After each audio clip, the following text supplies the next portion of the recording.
Hello class. तो आज हमारा टॉपिक है पार्टनरशिप फर्म्स फंडामेंटल्स। तो आज हम इस फंडामेंटल को शुरू से पढ़ेंगे पूरा, और इसको देखिए हम डिफाइन करते हैं according to section 4 of Indian partnership act 1932। What does this act say of partnership act 1932? कि partnership is the relation between person who have agreed to share the profits of a business carried on by all और any of them acting for all. इसका मतलब ये हो गया कि जब दो या दो से ज़्यादा लोग आकर के मिल करके एक फाइनेंशियल रिलेशनशिप कायम करते हैं, यानी कि फाइनेंशियल रिलेशनशिप बिल्डअप करते हैं, सो एज टू, मतलब उनका मोटिव क्या होता है, so as their motive is to earn profit. ठीक है, वो सिर्फ प्रॉफिट अर्न करना से चाहते हैं। ठीक है, तो उस केस में या तो बाय ऑल वो सारे पार्टनर्स आ जाएं, या फिर कोई उनमें से एक एक्टिंग फॉर ऑल। यहाँ पर दोनों चीज़ें अलग हैं। बाय ऑल का मतलब ये हो गया कि सारे के सारे पार्टनर्स यहाँ पर आ करके उस बिजनेस एक्टिविटी में पार्टिसिपेट करेंगे और उन एक्टिविटीज़ को ओब्लाइज्ड होंगे उन एक्टिविटीज़ को करने के लिए। लेकिन यहाँ पर ऐसा नहीं होगा। यहाँ पर हो सकता है कि कुछ पार्टनर्स ने आकर के पैसे लगा दिए हों और कोई एक बंदा या कोई एक पार्टनर उन सब को रिप्रेजेंट कर रहा हो और सारी की सारी बिजनेस एक्टिविटीज़ उस पर ओब्लाइज हो जाएंगी। आपको समझ में आ गई ये बात? एक बार फिर से इसे समझ लेते हैं। Partnership is a relation between person. What kind of relationship it will be? Financial relationship.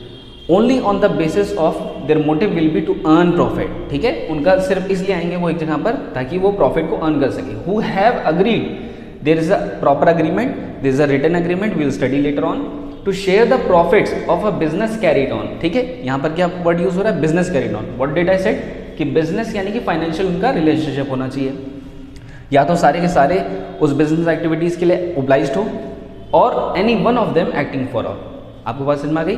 यानी कि उनमें से सारे स्लीपिंग पार्टनर्स हों, सबने पैसे लगाया हो, और उनमें से कोई एक बंदा, एक पार्टनर एक्टिव हो और सारी की सारी बिजनेस एक्टिविटीज़ वो ऑब्लाइज्ड हो करने के लिए।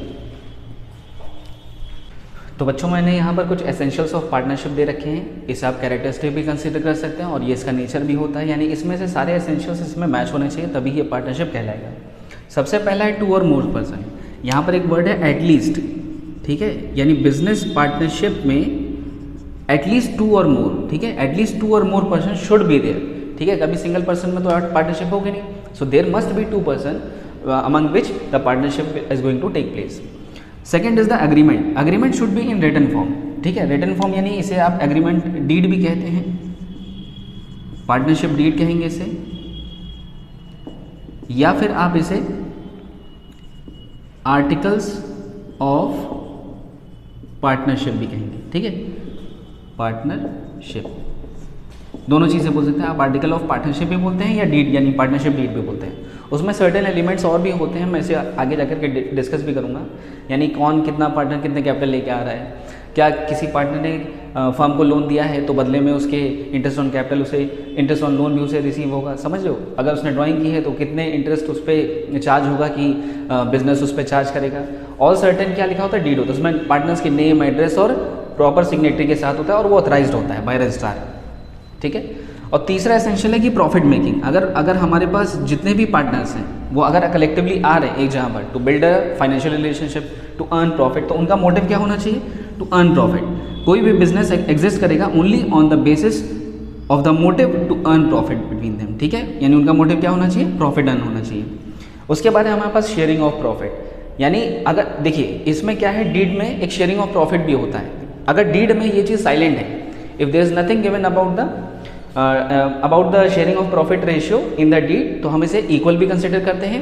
और कभी कभी according to the their capital भी दे रखा होता है, तो हम उसे कैपिटल के बेसिस पे शेयरिंग ऑफ प्रॉफिट करते हैं। समझ गए? अब यहाँ पर एक सवाल आता है, कभी कभी लॉस होगा तो क्या होगा? देखो, लॉस होगा तो लॉस होगा, लेकिन उसके बाद हम इसमें फंडामेंटल में जो आगे मैं सिखाने वाला हूँ इसके जैसे पीएल एप्रोप्रिएशन, वो सब नहीं बनेगा। ठीक है, लेकिन हमें यही याद रखना है कि सिर्फ मैं आ रहा हूँ अपने किसी पार्टनर के साथ जस्ट टू अर्न प्रॉफिट, यानी कि मैं प्रॉफिट अर्न करने आ रहा हूँ, दैट्स इट। उसके बाद है relationship of principal and agents. अब ये बहुत अच्छा इंपॉर्टेंट पॉइंट है, ये थ्योरी में भी आ सकता है। देखिए, हर एक पार्टनर अपने आप में एजेंट भी है और हर पार्टनर अपने आप में प्रिंसिपल भी है। समझ लो, एजेंट क्या काम करता है? किसी के बदले में कोई काम करता है और उसके काम करने की वजह से पूरी एंटिटी, पूरी बिजनेस एंटिटी इफेक्ट कर जाती है। सो एजेंट यानी पार्टनर अगर एजेंट है तो इसका मतलब ये हो गया कि उसके एक्ट से या उसकी एक्टिविटीज से जो भी उस पर ओब्लाइज्ड है, उसकी एक्टिविटीज पूरी इफेक्ट कर रही है बिजनेस को और बाकी के पार्टनर्स को। So that's why he is called a agent. और प्रिंसिपल क्यों? क्योंकि जो भी एक्ट्स वो कर रहा है, जो बाइंड कर रहा है दूसरे पार्टनर्स को, वो सारे के सारे रूल्स, वो सारे के सारे लॉज उस पर भी डिपेंड कर रहे हैं, यानी वो खुद भी बाउंड है उन सब एक्ट्स को करने के लिए। क्लियर? एजेंट वो सारे लोगों को इफेक्ट करेगा अपने काम से, और प्रिंसिपल वो खुद भी इफेक्ट हो जाएगा दूसरे के काम से, या वो खुद भी बाउंड है दूसरों के एक्टिविटीज से। उसके बाद आता है बिजनेस कैरिड बाय ऑल और any one acting for them all. ये मैं पॉइंट पहले भी बता चुका हूँ। इसमें यहाँ पर देखिए साफ साफ लिखा हुआ है, या तो सब करेंगे जिस पर ओब्लाइज्ड होगा, या फिर कोई एक करेगा जो सबको रिप्रेजेंट कर रहा होगा।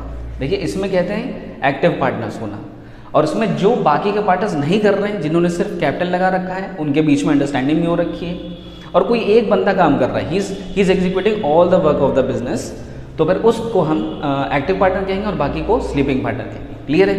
तो ये वही पॉइंट है। और उसके बाद आता है नो सेपरेट एग्जिस्टेंस। ये भी बहुत अच्छी पॉइंट है।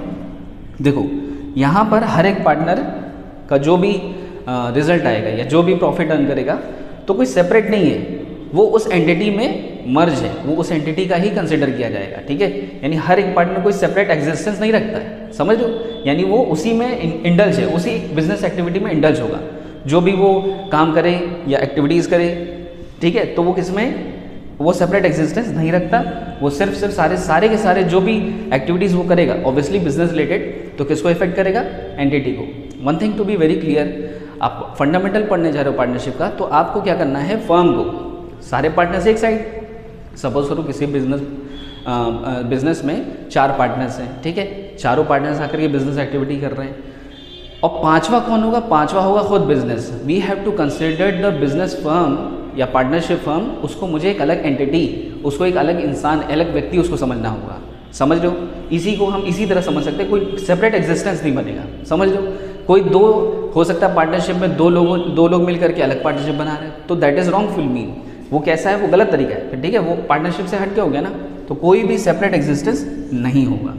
सो these are the points which are considered to be the essentials of partnership. तो बच्चों, जैसा हमने डिस्कस किया कि ये राइट्स ऑफ पार्टनर्स, इससे पहले जो हमने डिस्कस किया था वो एसेंशियल्स थे, कुछ एलिमेंट्स थे, यानी कि वो नेचर बताता है कि वो पार्टनरशिप डीड के वो नेचर्स होते हैं।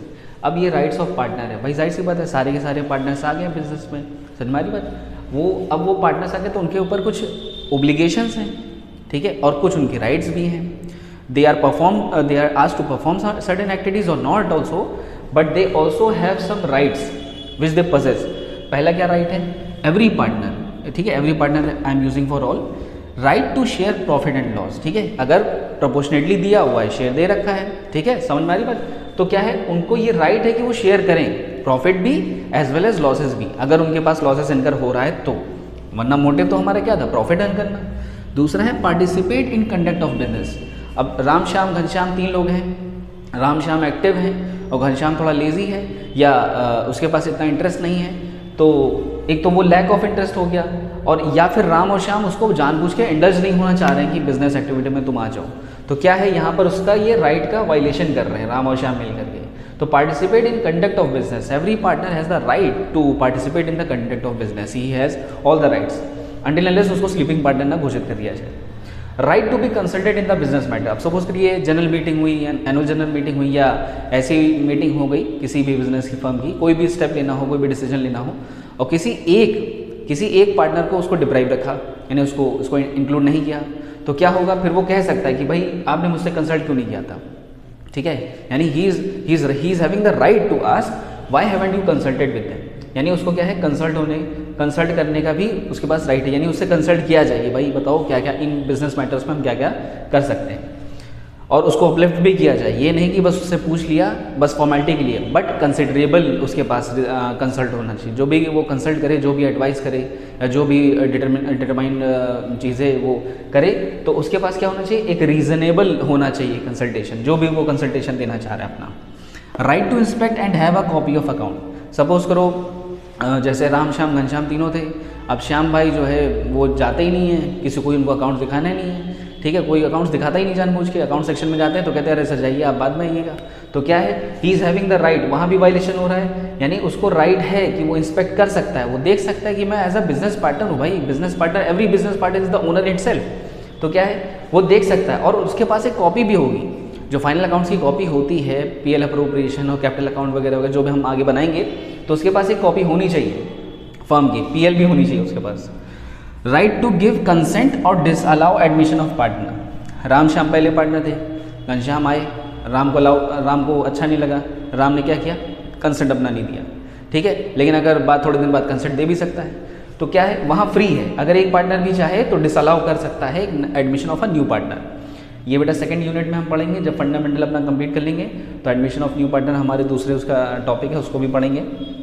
Every partner is owner equitable. I have use the word equitable. What does that mean?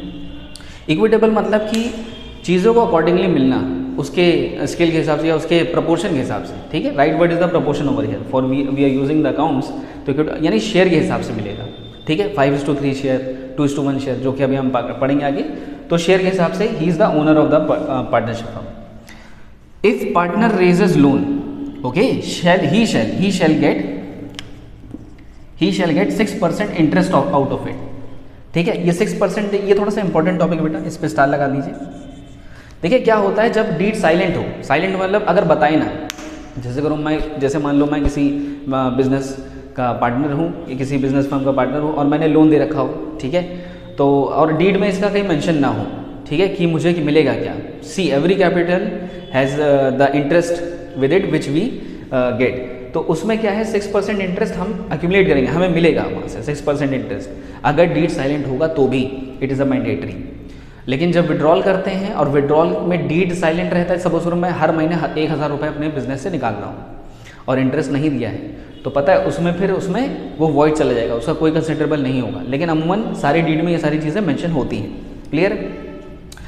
Retires by giving notice. No partner can skip out और no partner can execute, no partner can just get out of the business without informing all other the partners. ये बहुत ज़रूरी प्रक्रिया है। इसमें क्या होता है कि अगर कोई पार्टनर है और वो बिज़नेस कर रहा है तो इसे एक प्रॉपर इन्फॉर्मेशन देना होता है। इन्फॉर्मेशन इसलिए नहीं क्योंकि फॉर्मेलिटी है, इन्फॉर्मेशन इसलिए देना होता है क्योंकि उसके बाद, उसके निकलने के बाद चीज़ों का रिवैल्यूएशन होगा। भाई जाहिर सी बात है वो कुछ ना कुछ कैपिटल तो लेके आया होगा ना, अब वो जब जा रहा है तो कहेगा नहीं मेरे हिस्से का मुझे दे दो, कैपिटल दे दो या कुछ भी दे दो, जो वो सामान लेके आया होगा और उसके जाने और आने के बाद जो इफेक्ट पड़ा होगा बिजनेस पे वो तो हमें एक्यूमुलेट करना पड़ेगा। So that is why this notice is being considered. So he should give proper notice, prior notice while retiring. समझ रहे हो? तो ये सारे इसके राइट्स हैं, ठीक है। ऑब्वियसली जब पार्टनर जिंदा होगा, जब वो मर जाएगा थोड़ी ना उसका लेंगे, समझ रहे हो बात को। वो जब डेथ करेगा तो उसका भी एक अलग सेक्शन बनेगा, उसमें हम देखेंगे आगे चल के एग्जीक्यूटर्स अकाउंट वगैरह वो सब जानेंगे। लेकिन अभी ये बात समझ में आई आपको, ये सारे पॉइंट्स हैं, इसको पॉन्डर कर लीजिए, इसको लिख लीजिए एक ब्लैक पेपर पर। तो बच्चों देखिए यहाँ पर हमने अभी सिर्फ थ्योरी पार्ट पढ़ा था और अब हम सिर्फ इसका प्रैक्टिकल पढ़ने जा रहे हैं, यानी कि एक्चुअली होता कैसे, फर्म एग्जिस्टेंस में आती कैसे। माइंड यू अगेन, मैं फर्म को एक अलग एंटिटी सपोज कर रहा हूँ, ये एक अलग पर्सन है मेरे पास, ठीक है। हम लोग को भी ऐसे ही फ्लो चार्ट बना के पढ़ाया गया था, तो आप लोग भी ये थोड़ा सा एडॉप्टेशन इसका ज़्यादा आसान है। क्या होता है, एक तरफ पार्टनर्स होंगे बेटा, partner will be the association of person, ठीक है, समझ लो। वन थिंग मोर, पार्टनर्स में एक एक्सेप्शन है हिंदू अनडिवाइडेड फैमिली का, ठीक है, अनडिवाइडेड हिंदू फैमिली का है उसमें। अच्छा एक चीज़ और, एलएलपी वगैरह में जैसे होता है, मैं एलएलपी बता चुका हूँ पहले भी कि एलएलपी वगैरह में लिमिटेड लायबिलिटी होती है। और दूसरा पार्टनरशिप में आप देखिए, पार्टनरशिप में कुछ एग्जाम्पशंस होते हैं, ठीक है। जैसे पार्टनरशिप में एग्जाम्पशन कैसे हैं, जैसे आप हिंदू अनडिवाइडेड लॉ फैमिली हो गई, ठीक है, तो हिंदू अनडिवाइडेड फैमिली, उसमें क्या होता है, उसमें रजिस्ट्रेशन कोई बहुत ज़रूरी नहीं है। इट इज़ ऑलरेडी, मतलब हिंदू अनडिवाइडेड फैमिली अगर आप बना रहे हो तो it is already called a registered firm, ठीक है। इनकम टैक्स में इसका बहुत अच्छा प्रोविजन बना हुआ है। और पार्टनरशिप के लिए रजिस्ट्रेशन भी होना कोई ज़रूरी नहीं है, ये ऐसे भी हो सकता है, लेकिन आपके एलएलपी के लिए it is a must, registrar के पास रजिस्ट्रेशन होना बहुत ज़रूरी है। समझ में आ रही बात? तो हिंदू अनडिवाइडेड फैमिली के लिए पार्टनरशिप ऑलरेडी समझा जाता है, it is away, it is थोड़ा सेपरेट। कल वहाँ भी कलेक्शन होता है, वहाँ तो फैमिली होती है, लेकिन यहाँ पर क्या है, यहाँ पार्टनर्स अलग अलग जगह से अलग अलग, कोई पर्सनल रिलेशनशिप हो भी सकता है, नहीं भी, ठीक है, ये ऐसा है। तो यहाँ सबसे पहले हम समझते हैं बेटा बगैर समय नष्ट किए कि ये मेरे पास पार्टनर्स हैं, ठीक है। पार्टनर्स क्या लेके आते हैं भाई, पैसा लेके आते हैं ना। अरे बिजनेस आइडिया तो सबके पास है, अभी 2 कदम चले जाओ, 2 कदम अपने घर से बाहर निकलो, हर दूसरे व्यक्ति के पास एक बिजनेस आइडिया है, ठीक है, समझ रहे हो। लेकिन लोग रुक कहाँ जाते हैं, लोग अटक कहाँ जाते हैं, मेन है कैपिटल पर। समझ लो बात को, अरे आ रही कि नहीं आ रही समझ में। तो कैपिटल क्या है, कैपिटल वो लेके आएंगे, फर्म को देंगे, बदले में फर्म क्या देगा उन्हें, इंटरेस्ट ऑन कैपिटल। आसान है, बहुत आसान भाषा है, इसे समझ लो एकदम आसानी से। इन्होंने क्या दिया ला करके कैपिटल, और फर्म ने क्या दिया, इंटरेस्ट ऑन कैपिटल। भाई फर्म कोई वो थोड़ी ना है, फर्म में आप ले जाकर कहीं लॉकर में पैसे थोड़ी ना रखते हो, ये बैंक के थ्रू होता है ना। बैंक का एक बनता है, एक अकाउंट, करंट अकाउंट बनता है, ठीक है, फर्म के नाम का, फिर उसमें जाते हैं पैसे, वहाँ से इंटरेस्ट आप कमाते हो। फिर यही पार्टनर्स क्या करेंगे, सपोज करिए ये पार्टनर्स दे रहे हैं फर्म को, यहाँ मैं फर्म लिख देता हूँ, ये दे रहे हैं सर्विसेज, हो सकता है कोई सर्विसेज और एक्टिविटीज़ लाइक दैट कुछ कर रहे हो, समझ लो, जो उन पे ओबलाइज्ड हो या वो कर रहे हो उसको बिजनेस कंडक्ट को कैरी करने के लिए, तो उन्हें बदले में क्या मिलेगा बेटा, रिम्यूनरेशन, रिम्यूनरेशन या सैलरी, सैलरी रिम्यूनरेशन एक ही चीज़ होती है, बोनस, कमीशन, ये सारी चीज़ें नहीं मिलती हैं, ठीक है, ये हो गया। अगर कोई पार्टनर, सपोज करिए वही पार्टनर्स हैं और वो बिजनेस से पैसे बेटा निकाल रहे हो, फर्म से रेगुलर इंटरवल पे या वन एट अ टाइम पर पैसे निकाल रहे हो, समझ लो ये पैसे निकाल रहे हो, ठीक है, इसे ड्राइंग्स कहते हैं, बहुत इजी लैंग्वेज है। तो बदले में पार्टनर्स इन्हें क्या देगा, इसे देगा कमाई, यानी इंटरेस्ट ऑन ड्राइंग्स। आ रही बात समझ? तो यहाँ पर क्या है, पार्टनर्स ने क्या किया, क्या किया, फर्म में फर्म से ड्राइंग की रेगुलर या एक ही एट अ टाइम, तो बदले में क्या दिया बेटा, इंटरेस्ट दे दिया। अगर वही पार्टनर सपोज करिए या उनमें से कोई एक, कोई भी एक बंदा फर्म को दे रहा है लोन, क्या दे रहा है बेटा, फर्म को लोन दे रहा है या एडवांस दे रहा है, तो भाई जिम्मेदारी बनी ना, लौटाएगा पैसे, लेकिन ऐसे थोड़ी लौटाएगा, वो इंटरेस्ट के साथ, इंटरेस्ट ऑन लोन के साथ लौटाएगा। तो ये 4 कंडीशन होती है। बाकी एक रिजर्व का भी है, माइंड यू, वो रिजर्व क्या क्या है वो मैं बताऊंगा। रिजर्व एक ऐसी चीज़ होती है, जैसे मान लिया हम थोड़े से पैसे इकट्ठा पहले रखे रहते हैं उसी काम के पर्पज़ के लिए, वर्कमैन कंपनसेशन रिजर्व जैसे ले लो एक, ठीक है। अब जैसे कि हमें किसी वर्कमैन को चोट लग गई, उसे हॉस्पिटल पहुंचाना है, तो हम उससे उसको क्या करेंगे, उसके उस एक्सपेंसेस को मीट करेंगे, समझो, वहाँ से वो क्लेम करेगा, हम उससे मीट कर देंगे, हम अलग से पैसे नहीं लेके आएंगे, तो वो रिजर्व। इन केस ऐसा कुछ नहीं होता तो वापस उसके अपने शेयर के हिसाब से वो बढ़ जाता है, पार्टनर्स के अकाउंट में पैसे वापस वैसे के वैसे ही आ जाते हैं। तो वो अलग कॉन्सेप्ट है, वो जब क्वेश्चन आएगा तो मैं कराऊंगा।